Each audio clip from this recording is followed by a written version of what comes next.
All right, let's just jump right in. Have you ever stopped to think if there's a link between your crazy, cluttered work life, the one where you can't focus for more than 5 minutes, and all the truly shocking stuff you see online?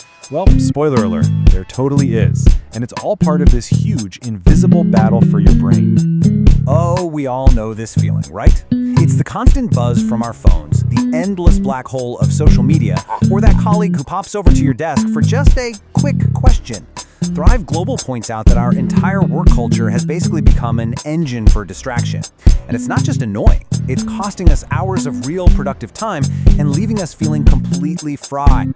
So that's our side of the problem.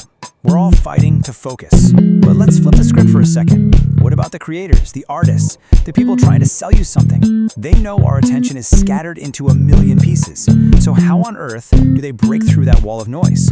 And that really brings us to the core question here. When literally everyone is shouting, how do you make someone listen? So, how do you cut through it all? Well, one of the oldest tricks in the book is still one of the most powerful. You break a rule.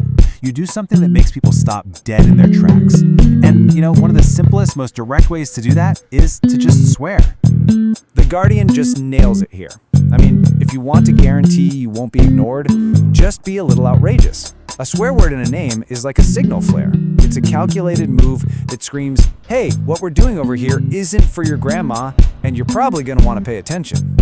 And this just illustrates the point perfectly. You can see how these names work on a kind of sliding scale of shock. You've got the kind of silly arseful of chips at a 5, all the way up to a 9.5 for anal cunt. A band whose entire reason for existing was, let's be honest, to be as offensive as humanly possible. These aren't just names, they're marketing tools. They're designed to be completely unforgettable, whether you want to remember them or not. Okay, now here's what I find really fascinating. While we might just see this as some cheap, lowbrow way to get attention, it's also something that's being taken very seriously in academic circles. Look at this. Oxford University Press, The Oxford, publishes The F Word, a whole scholarly book dedicated to this one single word. It's a pretty good reminder that even the simplest attention-grabbing tools have a really deep and complicated history. But of course, shocking people goes way beyond just using a single swear word. Let's move on and see how this all fits into a much bigger conversation that artists have been having forever. They're constantly wrestling with how to use taboo subjects to make their work feel real, to make it impactful, and, maybe most importantly, to make it unforgettable. So for writers, it all comes down to finding that balance. On one hand, using profanity can make a character feel way more authentic, It adds that grit and raw emotion that just mimics real life. But on the other hand, if you overdo it, it can just feel cheap, turn off a bunch of your readers, and weirdly enough, the words actually start to lose their punch.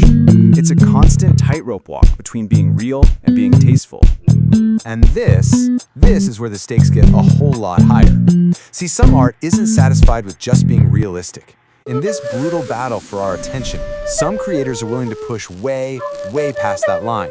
Their goal isn't just realism, it's to be seared into your memory, often by being deeply and profoundly disturbing. And this list really shows the extreme end of that strategy. Books like these don't just use a bad word. No, they use absolutely horrifying themes to grab our attention by the throat and force us to confront really uncomfortable ideas. Lolita is maybe the perfect example.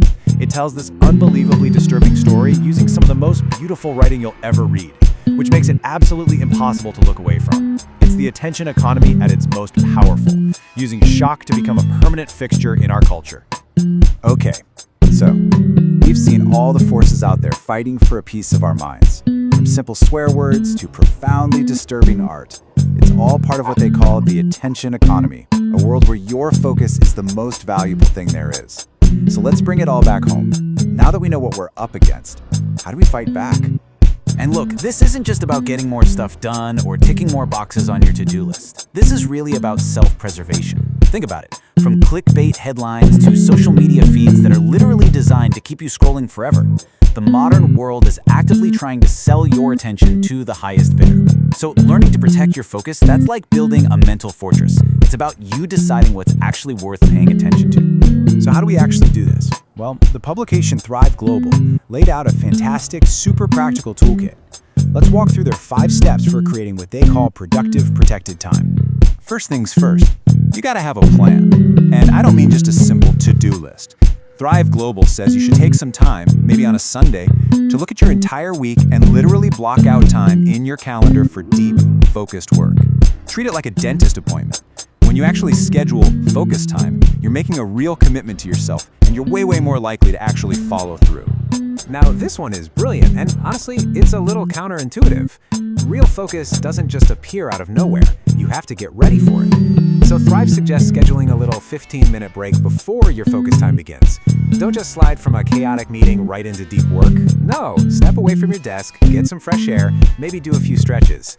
It's like a reset button for your brain, so you can hit the ground running with a clear head when that protected time actually starts. This one is absolutely critical, because your best laid plans can get totally wrecked by one well-meaning interruption. You have to manage the expectations of the people around you. It doesn't have to be a big deal. You can just let your team know, hey, from 1 to 3, I'm going dark to finish this report.